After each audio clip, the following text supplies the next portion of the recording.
সহবাসের পরে মেয়েদের জন্য ফরজ গোসল না করে ঘরের কাজকাম, রান্না বাড়া ইত্যাদি করা, বাচ্চাকে দুধ খাওয়ানো, এগুলো জায়েজ আছে নাকি না জায়েজ? গোসল ফরজ হওয়া অবস্থায় গোসল না করার আগ পর্যন্ত কয়েকটা কাজ করা নিষেধ। 1, নামাজ পড়া নিষেধ। 2, তওয়াফ করা নিষেধ। 3, মসজিদে অবস্থান করা নিষেধ। 4, কোরআন স্পর্শ করা নিষেধ। 5, কোরআন পড়া নিষেধ। এই 5টি কাজ ছাড়া আর কোনো কাজ কিনা নিষেধ না।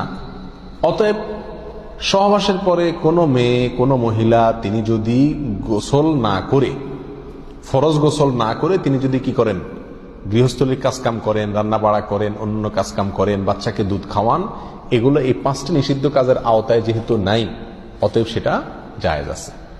আমাদের দেশে যত কঠোরতা সব মেয়েদের উপরে, ছেলেদের উপরে নাই। ছেলে গোসল ফরজ হয়েছে, 2-4 ঘন্টা শুয়ে রয়েছে বা এমনকি হাঁটাহাঁটি করছে, তাকে তেমন কেউ কিছু বলে না।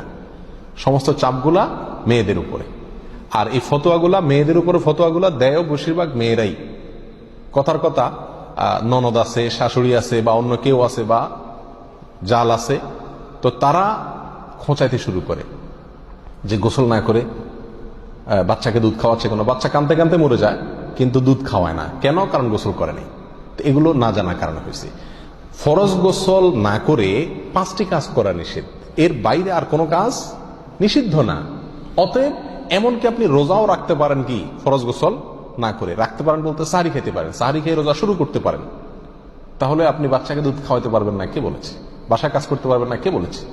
তবে হ্যাঁ, যদি আপনি ফরজ গোসল একটু দেরিতে করতে চান কোনো কারণে, তাহলে সেক্ষেত্রে অন্যান্য কাজ কামের সুবিধার জন্য ওযু করে নেওয়া উত্তম।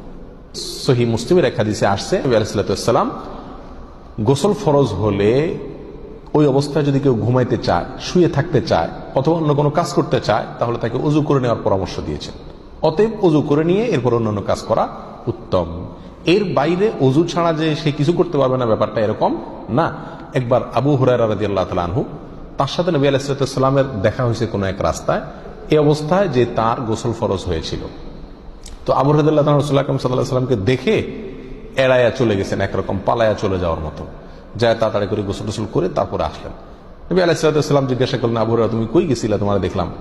বলে, ইয়া রাসূলুল্লাহ, আমার গোসল ফরজ হয়েছিল, তো আমি আপনার সঙ্গে বসবো, সময় দেব, ফরজ গোসল অবস্থায় আমার কাছে জিনিসটা অপছন্দ লাগলো, নাপাক অবস্থায় ভাবে থাক, আপনার সাথে সাক্ষাৎ করব। তখন নবী আলাইহিস সালাম বলেছেন, সুবহানাল্লাহ, মুমিন আবার নাপাক হয় নাকি? অর্থাৎ এটা তো একেবারে তোমার পুরো বডি নাপাক হয়ে গেছে, টাচ করলে আমি নাপাক হয়ে যাবে, ব্যাপারটা তো এরকম না, তুমি এটাকে এত কঠিন ভাবে নিয়েছো কেন? তাহলে এই সব হাদিসগুলোকে সামনে রাখলে মোটামুটি পরিষ্কার হয়ে যায়। আমাদের আয়েশা রাদিয়াল্লাহু তাআলা আনহা থেকে এক হাদিসে আসছে, তাকে জিজ্ঞাসা করা হয়েছিল যে নবী আলাইহিস সালাম গোসল ফরজ হলে তিনি ঘুমাতেন কিনা, তিনি বলেছেন হ্যাঁ ঘুমাতেন। কোন কোন বর্ণনা আসছে ওযু করা ছাড়াও ঘুমাতেন। তাহলে বোঝা গেল ওযু করে নিয়ে ঘুমানো, ওযু করে নিয়ে কাজ কাম করা উত্তম, কিন্তু আপনি যদি নাও করেন তাতে কি হবে না, কোনো গুনাহ এতে হবে না। আল্লাহু আ'লাম।